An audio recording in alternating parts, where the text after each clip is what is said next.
If your ink's too slow and your nib won't flow, here's one of the places that you can go. Larry is here to see you through with Mr. Announcer and Cubby too. It's Larry's Fountain Pen Reviews. Going to get off on. So, Adam, take it from here, and it's all yours. You want to tell them about your history, your journey, and how you got started, and bam, it's yours. Sure. Ever since I was 8 years old, I've been collecting pens, and I would go to White Flint Mall, and when it was still around, and go to Bertram's Inkwell. Thank you. And the video just changed. That's a little weird Yeah, to get used I to. like that. And I would go to Bertram's Inkwell with my mom and my brother. We would save up our allowance money. Well, my brother and I. My mom didn't have allowance money, obviously. and we would go and get like some Lamis and some Monteverdis and see what was in his half price case. And you know, being someone who loves gadgety things, techie things, I always considered pens to, believe it or not, be more technical, techie kind of fun instruments. And so it was always good to see the pen fairs there every November. And that was even as a kid, that was my first introduction to what I thought was a pen show. At 8 years old, you know, little did I know. I didn't even know about the DC show here. And then probably around 18 or 20 years old, right out of college, I asked Bert to give me a job. And you know, having known him for so long, and actually, Ken Jones of Yafa, he used to work for Bert back in the day, and so him, Bert, Henry, a few others, Bert's mom would work in the shop, and they would all sell me pens. They were so careful, caring, kind, patient with me, and just asking a bunch of questions, teaching me about pens. And then Bert took me on board, and over the years, I mean, I've been with him for about 15 years now, give or take, and he's become like a father figure. And we're not just boss and employee, but like more family. Mm-hmm. And we've gone through so many life events together, gone to his daughter Carol's wedding, just a lot of closeness there. So I continue to work for him remotely, no longer in the shop for the most part, and do social media marketing, management, some light web design stuff, and his blog reviews and email blasts and stuff like that.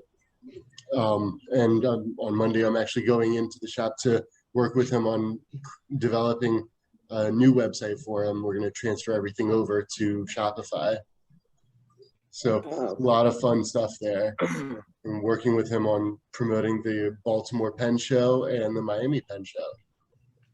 So then from there, at the last Baltimore show, he was kind enough to pair me up with Hirin of Magna Carta, and that was another match made. And so he talked with me about trying to sell his pens, and it didn't quite work out as a distributorship, but so instead I created happy hour pens and gifts, and in order to sell his pens. So I'll basically sell whatever Bert doesn't sell, and so that way it's all with his blessing, of course. And so I've been selling Magna Carta pens for a few months now, gone to a few pen shows, paired up next to Bert, which is awesome. And it's just a really amazing brand that I've loved it so much and gotten behind to create a whole company to sell that pen line. and I've added several of their pens to my own personal collection. So tell us about Bert now. Don't forget, you know, what he does.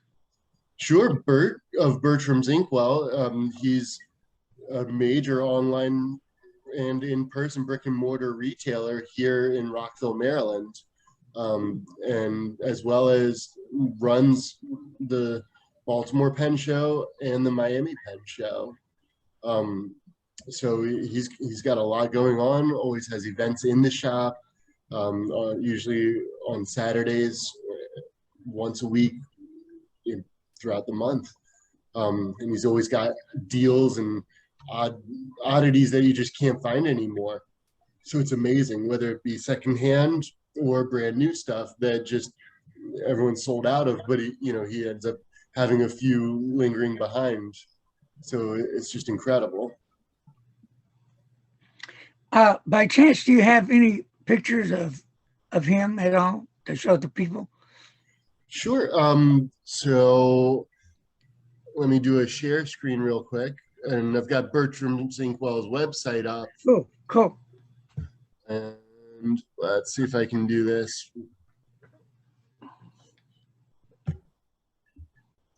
All right, can you all see my screen? Oh, pretty. Yeah, I like that. So here's Bert's website. Okay. All right. And let's see if there's a picture of him in there. Nope, we removed it. So yeah, believe it or not, this is the first time I've ever seen it. Oh, cool. Okay. Well, I'm trying to update it a little bit here and there, but I haven't done too much lately because, we're all in preparation for the big switchover. So that's why I haven't done as much blog reviews and other stuff for him over the last few weeks or so. And I mean, he's got, all the latest stuff that comes out, even if it's not on the website at the moment, he either has it or can get it. So it's just, he's got all the major brands and manufacturers, pens, inks, refills, pencils, I mean, everything. Events in the store, lots of fun accessories, and so many specials. And does he carry Pelican? Definitely. Yep. And anything that he happens to not have in stock, he gets it easily. I mean, but he definitely carries Pelican, Parker, Waterman, Visconti, all the Jaffa brands, Monteverdi, Conklin, Stipula, Peniter. I mean, everything. Yeah. Aurora, Monograppa, Esterbrook.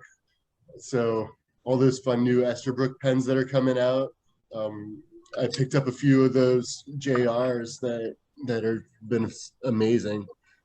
Funny enough, it just came up on the screen there. And so yeah, that's Bert. Let's see. Okay. So Bert basically, his Bertram's Inkwell was founded in '85. You said? Is that I believe correct? so. Yes. I lived in the Rockville Pike. I was at the National Institutes of Health for 3 years back in the 2000 range, and I went to a store. Was Bertram's Inkwell located in the mall where there's a Cheesecake Factory? And you know what location was in Rockville? Here and then one here. It was in White Flynn Mall, and it was on originally on the first floor. For the first few years, and then moved up to the second level. And then when White Flynn Mall had to close down, then we moved across the street into an office building there, One Central Plaza. And then from One Central Plaza, that wasn't as conducive being in an office building, locked up on Saturdays. We had to let people in. It was pretty crazy. The reason I asked the question is because I was there from 2000 to 2003. You know when we had to move from that, when that mall closed down? Was it after 2005 or something? Definitely after 2005. Yeah, the mall closed down around 2018-ish. I mean, no, 2015, something like that. The place I used to go to is on the second floor of this mall. Yeah. And had a very good experience there. The reason why I asked the question is because a very important incident happened to me where my first love, my 149, the original one I purchased back when I was in dental school, the finial and the band snapped off because the inside nut was rusted and it just expanded and cracked the top of the thing. So I took it, I'm assuming it was Bertram's, I think it was. I took it to them, they were very kind. He sent it back to Mont Blanc to have it serviced by Mont Blanc. And I didn't hear anything for a while, so I went back and asked them, and they said that they'll contact Mont Blanc, and apparently Mont Blanc couldn't track the pen. The pen was lost. Oh wow! So, well, they were very good. I mean, they gave the store owner, if it was Bertram's, a new 149 with an 18-karat nib instead of a 14-karat nib to give me. It was brand new, so I appreciated the gesture, but from Mont Blanc. But you know, that was my first Mont Blanc 149. That's the pen I would trade everything else I've ever owned for that one pen. Wow. And it had nothing to do with the store. It was just Mont Blanc that did it. I seen a letter from them and all. I was just shocked. I mean, they lost the pen. So anyway, it's just when you mentioned that, it brought back a memory that was not too pleasant for me. It had nothing to do with the Inkwell store. It was just Mont Blanc, my interaction with them. And if you listen to me talk about my pens, that's the first good fountain pen I ever owned or wanted, and it's somewhere else now. Who knows? Oh wow! But anyway, thank you. Sure.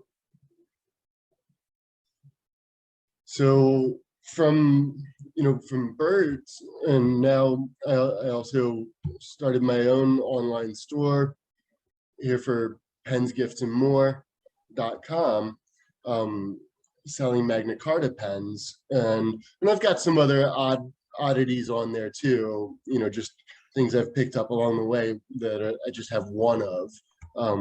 So I've got, I did some work for Yafa for a little bit, and they gave me a couple Conklin pens or something. So I have that on my website, and once it's gone, it's gone.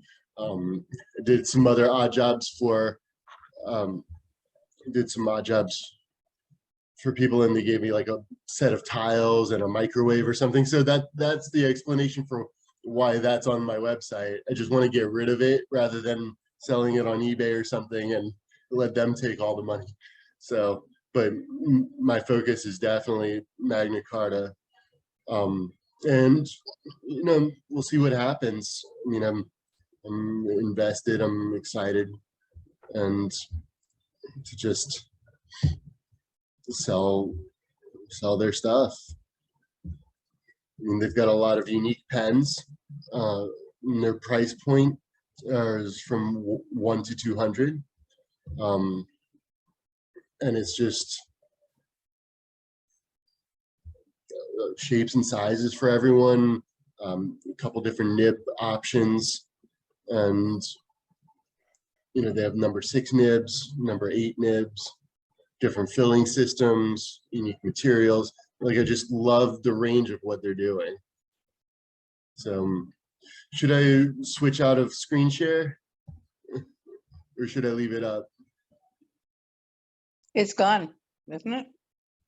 Oh, no, there it is. Oh, there it is. Still up. And so, I mean, should I switch back to the group chat? Okay, cool. So, so yeah, that's, I would say the big hit so far is the Denima. People have just gone wild over it, because I mean, you're writing with jeans and it's so fun. They even the grip section, as you can see, it's denim, and it's got a nice texture to it. So you're not just holding a glossy resin pen. It's got a really good feel. It's comfortable in the hand. It has a decent heft. And I talked with here at the DC show about making ballpoints as well. And so he said he'll try turning this into a ballpoint and making it exclusive for me to sell. So fingers crossed. That would be so fun. And I know that if he makes it a massive ballpoint, like similar sized, then it'll blow out the water and just sell like crazy, because you know they make great gifts as well, even gifts for yourself. So but then this is the Magni.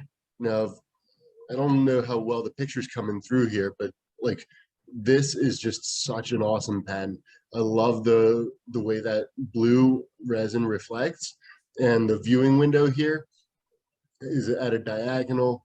It's a larger pen than the Magnaga, and it has the massive number 8 nib in comparison to the number 6. And of course, after asking around to many fellow pen enthusiasts, you know, what's the big difference between a number 6 nib and a number 8 nib? And the most answer I got was aesthetics. So there's no discernible functional difference that I can tell, but everyone likes a cool nib. It's new, different, not many pens have that, so it's fun. Fine, medium, and broad mostly.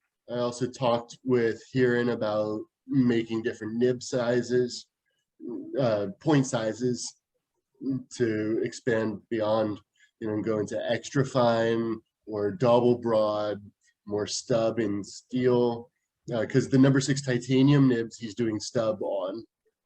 So, and unfortunately, no more colored ebonite feeds for this foreseeable future. I talked with him about how he needs to get back to making those, because, so going back to this pen, I don't know if you can kind of tell, that is green. I snagged that at the Baltimore show before he stopped doing the colored feeds. And I mean, it's cool, and it's gotten so much good feedback for having something new and different. And it, you know, it just works incredibly well. The Magna Carta is all made in-house in India, family owned and operated. So even the nib and the feed apparently is all made in their factory in India. So it's just an incredible all-in-one spot. Adam, they're making the nib itself, the metal of the nib. They're actually making a nib. It's not like a Yovo, Bach, or Schmidt. No, my understanding is that they're making the entire thing, even the nib and the feed, everything. Now they are making it Jowo compatible. So what comes with the pen is Bach housing, but the nibs and the feeds are compatible with both Bach and Jowo, and the housing that comes in the nibs that they're selling just separately is Jowo housing. So like number 6. So I'm a little disappointed in this that I can't sell number 8 nibs, because Edison got the exclusive to be the only ones who are able to sell number 8 nibs. Yes, excuse me for a minute. Yeah, they are in-house, and I've seen them myself. I think I've done a video. It's somewhere on my YouTube channel where I met with him, and he has 2 places, the factory where everybody works, and then I think he has in his office or somewhere, another little room where I think there's 2 or 3 people and him making the nibs and showing how they make the nibs on this machine. And he has this, I'll probably mess it up, but strip of a very thin metal that comes through this machine, and then they pull the handle down and this nibs come out. Then it goes to somebody else and they do something. It goes to somebody else and they do something. So it's somewhere on my channel. I'll see if I can find that and repost it. It's really interesting. That sounds awesome. When you say you can't do a number 8 nib, you mean for Yovo, Bach, or all of them?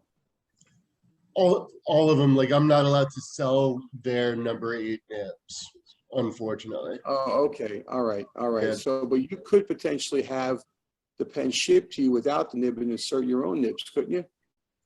Oh yes, but also, so I should explain the pens that come with the number 8 nib on it.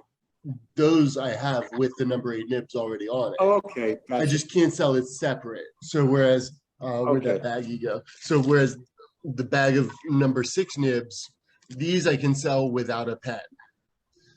You know, so the steel nibs are $21, the titanium is $30, but the number 8 size nibs, I can't sell that separate from a pen. Understood. Okay.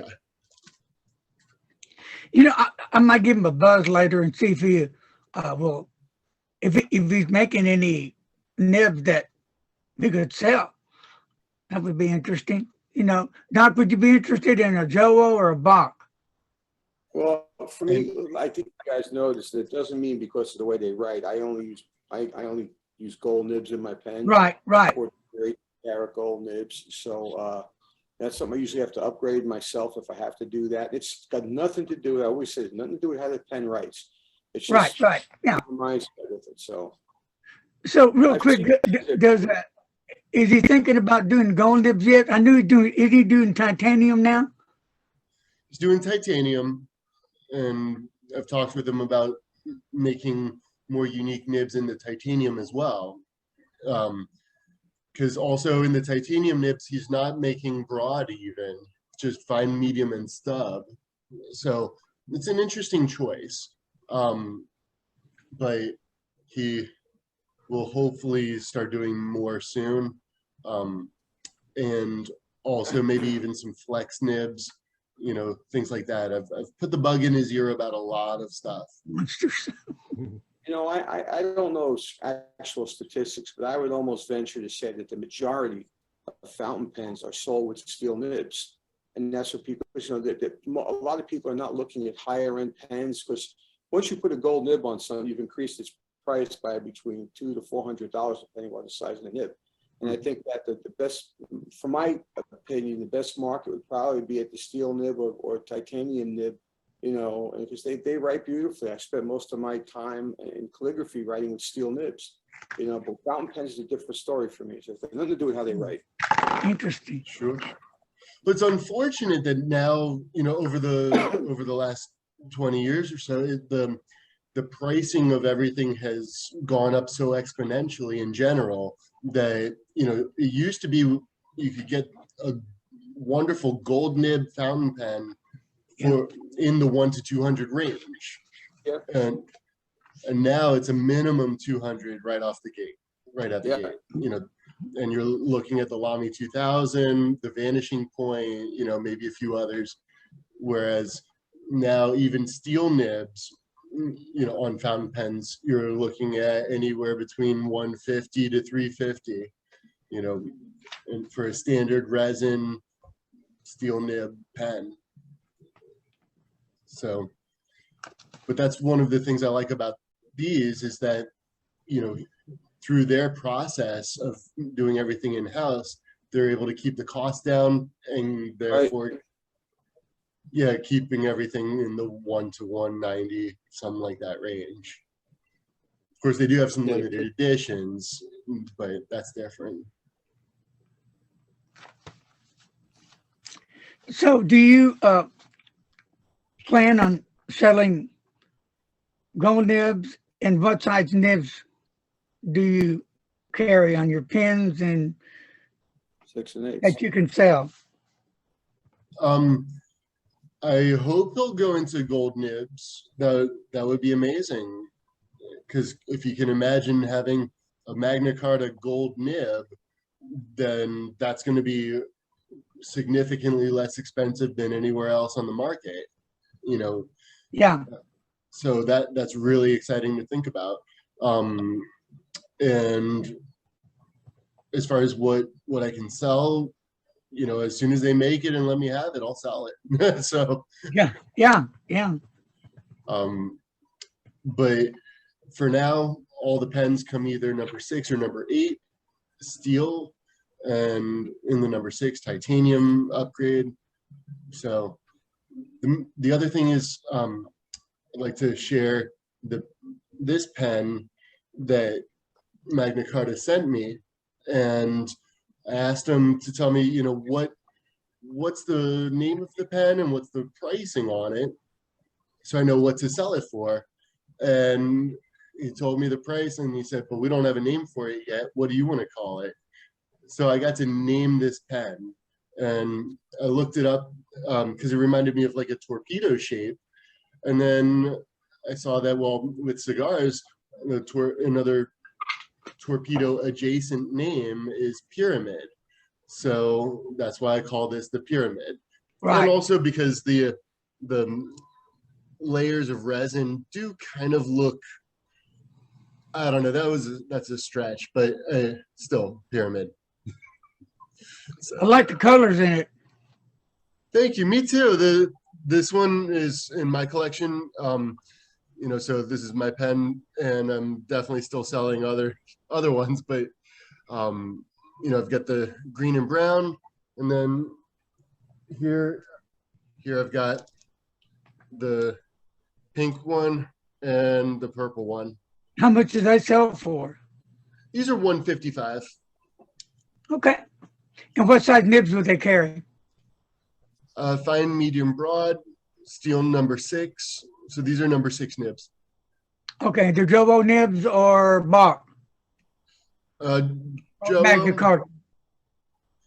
Jowo. So the nib and the feet are all both Jowo and Bach compatible, but it comes with Bach housing on all their pens apparently. But then the ones that are being sold separately have Jowo housing. Okay. All right. And everything is hand turned, I recently found out, versus like the housing is all hand turned instead of machined and stuff. So it's right. A little bit different process. All right. What else do you have that you like to share? Well, the staying with the number 8 nib, this is really fun. It's called the Mag 800. And I just love the resin swirls on it. Beautiful. This one is green and blue and white, of course. Pretty, yeah. And then they've got orange yeah. and blue. Oh, that's pretty too. Oh yeah. On the beach. One more here in purple and pink. Like, so this one, it reminds me of kind of a cosmic galaxy look and feel to it. And so those are fun colors, but it's a larger pen. So that seems to be the overall theme, is larger pens, with the exception of the pyramid and a few others.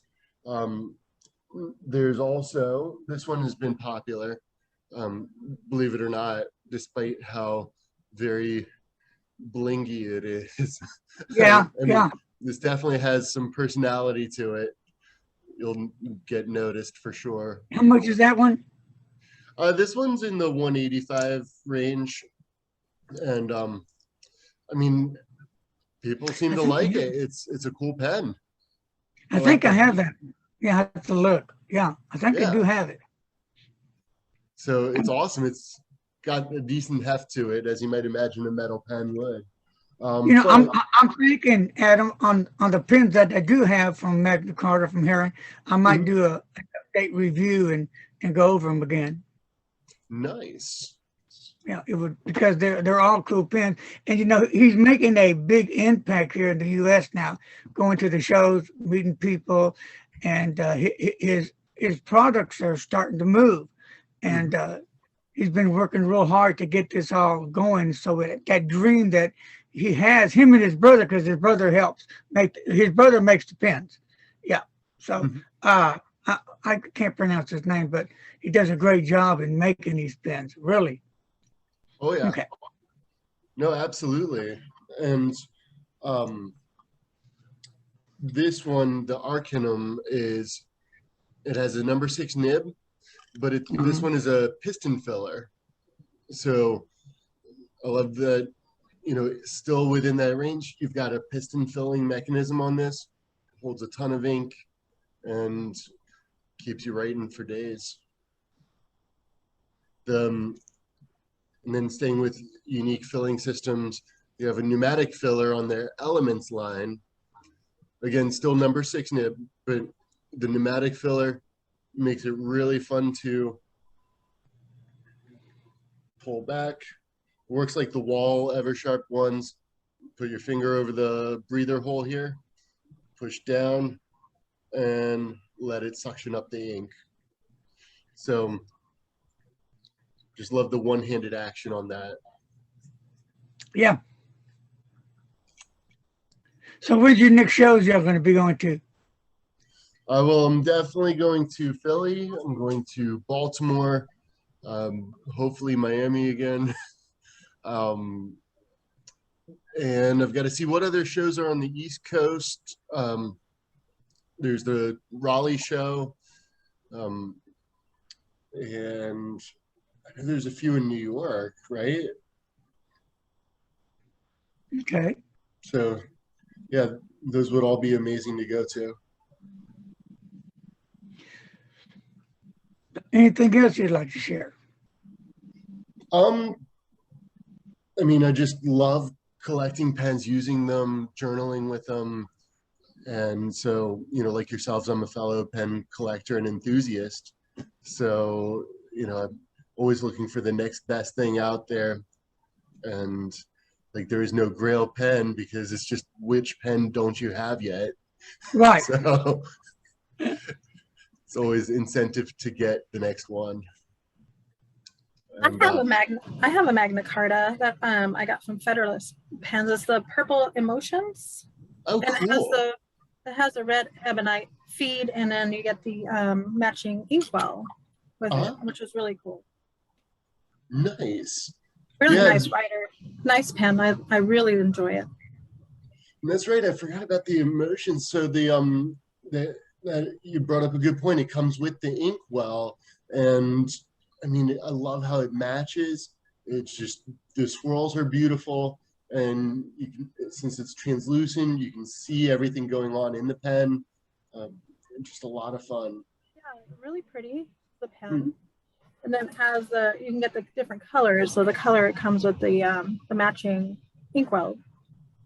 Oh, that's awesome. Yeah. And oh, you know what? I almost forgot. There are some newer pens that I have to get on my website that he gave me at the DC show that I can give you all sneak previews of.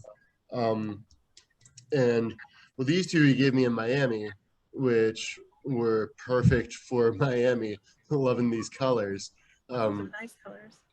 And can you believe it's only like, I think, let me double check here. I think they're $100 retail for this. Yeah, it's only 100. So I was tempted to keep them both for myself. Show those again. Show those again for a minute. Sure. Yeah, that's right. Because I've got to get them on the website. I'm ill prepared in that sense for these first. Talk to me about these. I haven't seen these. These are huge, fat ones. Yep. Yeah, because they keep making these one-off pens, and they don't have them on their website. And I've got a couple of them on mine that they don't have on theirs yet. This is going to be one of them. What's the top of the top of the pens look like? Okay. Oh, those are okay. Oh yeah, that's nice. And what kind of nibs in them? Number 6 steel. And the filling system you said was what? A cartridge converter. Okay. And everything that I'm going to show you now is cartridge converter. Okay. And this one is called this. This, from what I understand, it's part of the Sapphire 1 line. And even though it's an interesting name because clearly it's not sapphire, but it's, I guess they needed a name for it. But this is one of the only ones that has threads on the back, so you can definitely secure your pen, the cap, to the back of the pen. Personally, I never post my fountain pens and just hold it in one hand after flinging the cap off too many times when writing. But Those come in other colors? Take a picture. yes, it does also come in a red one, and he currently only gave me one of each at the DC show, and I'm keeping the red one because it has the red feed, and I totally want that. I know the red ebonite feet, they're really nice. Yeah, so sorry to everyone else, I'm cherry picking for sure. And but when he sends the next round with the regular feed, hopefully I'll convince him by then to make it match again. But yeah, not to brag too much. I like those fat pins. Mhm. Only $100. Well, these are a little bit different, but yeah, the other one's $100. Have you used any of those yet? Oh yeah, yeah. They all write amazingly, and they're What would comfortable. you compare those pins to, as far as the girth? That's all. 149. As far as the girth, no, I would say this is probably bigger than the 149 because of it's more cylindrical overall, and versus tapered. I would say more in line with the oversized Dolce Vita. You know, I was about to say, it reminds me of the Delta, not exactly like a Delta, but you're right. As I used to have a Dolce Vita, yeah, the large one, or extra large, whatever it was. Great pen. Yeah, I got one. Yeah. Oh, you got one? Yeah, the Delta. Yeah. Yep. Just like that. Yeah. If I thought about it, I should have pulled mine out for a side-by-side comparison, but hindsight and all. Now I showed you the blue Magni, and he introduced a solid black one at the show, at the DC Oh, show. that one, yeah. Mm-hmm. So this one continues with the number 8 nib and feed. And you know, anyone who needs to re-up their, bless you, anyone who needs to re-up their Black Pen Society membership, this is the pen for you. Massive, just a massive black pen. Is that a window, an ink window in there? Yeah, yes. So it's definitely easier to see in this one because mine's filled with ink. Oh. So yeah, I love how it just goes at a diagonal. The Magnaga is a little bit smaller and has a vertical viewing window. Trying to see if I have one at the ready.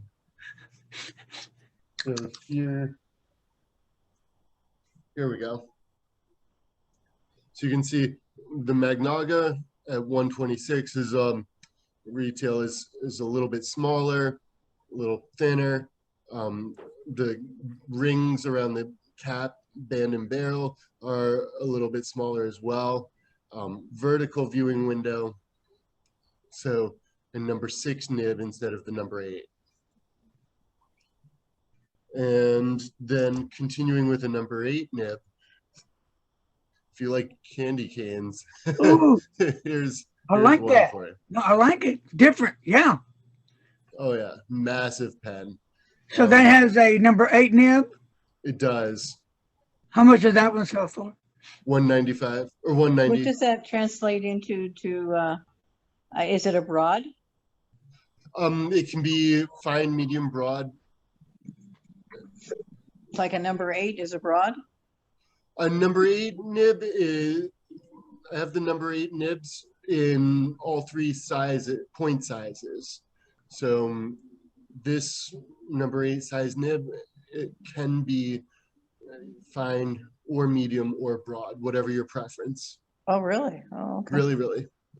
When it comes to nib sizes, just so you guys, I think you guys know this, but you know, the number 8 isn't really universal size. Some companies have their own, like if you guys remember, I purchased that Italian pen that made their own in-house number 8, and it literally dwarfed the 149 number 9. And they could be different in sizes, but I like the large nibs. You know, it's interesting, the pen you just showed, Adam. You know, I'm starting to see a lot of pens now with this layered stuff, and it's not too far from the some people probably kill me for saying it's the Omas Arco celluloid. It's not celluloid, but it has that same type of pattern. Okay. And I've seen what, yeah, it's beautiful. Oh yeah, and they're so I don't know if you saw the Liberatum, I think, that they've been promoting heavily from Magna Carta, is exactly what you just described. It looks like the Arco celluloid, even though it is just layered resin, but it's like the closest you can get to that without being the celluloid. I haven't shown these yet. And they've got it in brown and in blue, a bluish gray, and that's coming soon. So they said mid to late September, I think. And then at the DC show, he also introduced a more skeletonized fountain pen, which is really cool. Comes in a lighter shade of colors, so a lighter green, lighter blue, and I think I forget the third one, but so we've had a lot of good reaction to all of those. The other thing I would definitely put forward when you advertise this stuff is the fact that they are producing their own nibs, regardless of the housing they're using. Because one of the things that I think annoys a lot of collectors now with regular made, handmade pens is that, not annoys, it's a wrong thing to say, but the real separators when you can make your own in-house nib, and if it has a good reputation. I mean, think about it, almost every custom pen I ever had made was either, YOLO or Bach, and they're great nibs. I love them, but I think Leonardo now is doing what they're calling an in-house nib, but there's been some, I'm not quite sure where it's being made, but it's a beautiful nib. And so I think that really is a separator for some folks, that this is an original nib design made by them. As long as the nib works well, I would make sure that that's, publicized.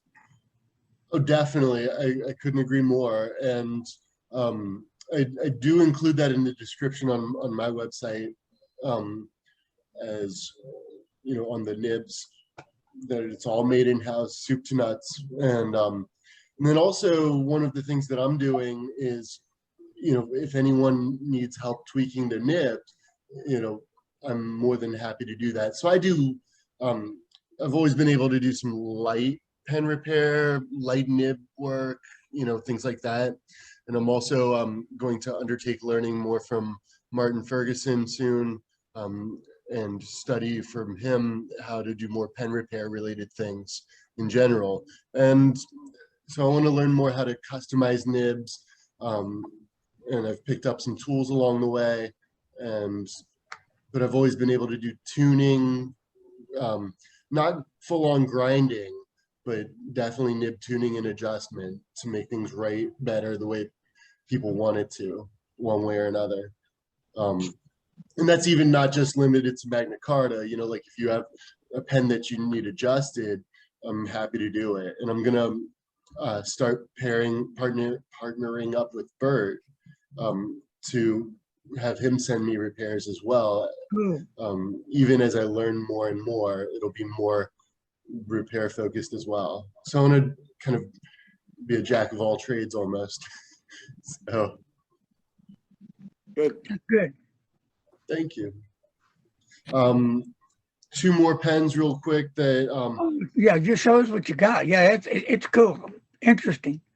So these are fun. Got it also from the DC show from Hearing. And this one, as you can see, is all chrome with chrome appointments. This one follows the current trend of everything being rainbow, anodized. Like that, yeah. Yep. So it does go well paired against the ivory resin finish there. Yeah. Continued with the grip. But what really sets it apart is the nib. Oh yeah. So they've been toying with anodizing their nibs. It makes it really fun. Yep. So and I'm what size nib is that, Adam? It's a number 6. Now, as far as what point size, it's interesting because I don't know if you can see on this, let's see if I get the lighting right. The slit goes pretty far down and it's not marked as to fine, medium, or broad. and the point itself looks to be on the finer side. Yeah. So I'm wondering if they accidentally made like more of a flexi nib, kind of. So it's not an actual flex nib, but it feels like a flex nib. Just don't do a lot of pressing because you might unflex it, bang. Yeah, this is purely speculative because I didn't want to mess up that rainbow finish before selling it by dipping it into anything. But I can dry test it right now, you know. It does have some give. But again, like you were saying, Larry, I wouldn't, even though it has some give to it, I wouldn't treat it like a flex nib at all. Right. So it's not a full on, but because in my experience, I've said that many times on videos, and people have come back and they have a heavy hand and they like flexing when they write, and they flex it so much that it went bang. That was it. Yeah. So that wouldn't be the seller's fault. I mean, to replace that nib, it would be the individual that put too much pressure on it, and they're told that, don't treat it like a flex nib because it's not a flex nib, it's a regular nib, but it has a little bounce to it, right? So bam, you unbounced it, flat, bang. So. Oh yeah. All right. I'm sorry, go ahead. No, that's about it. Talking about pen repair, doing a little nib work here and there, customizing things for people. And the address on my website is my condo. So like, if you send a nib to get it worked on or something, to maybe open it up a little more, get it writing a little wetter, or if it's a little scratchy or something, I can tweak those, and I'll have a quick turnaround time on that. You're not going to be waiting like 8-12 weeks, nothing like that, because it's me here doing it, right? Yeah, so the phone number is my cell number, so it just everything goes right to me. So if we order a pen from you, will you, if we request that you test the nib out, or if we want it to write wetter or something, you would be able to do that? Yes. So toward the end of the question, it kind of faded out a little. So, but Sorry. yes. Oh no, you're fine. I would say just overall the answer is yes. I will do whatever you want. I'm happy to, customize things as much as possible. And if you ask for something that I'm not knowledgeable in doing, I'm not too proud to admit it. I'll gladly say, hey, this is outside of my wheelhouse of knowing for now, at least. And I would figure out a way to get it done, because at the end of the day, these pens are a luxury item. I want you to be happy. So, we're doing it for fun.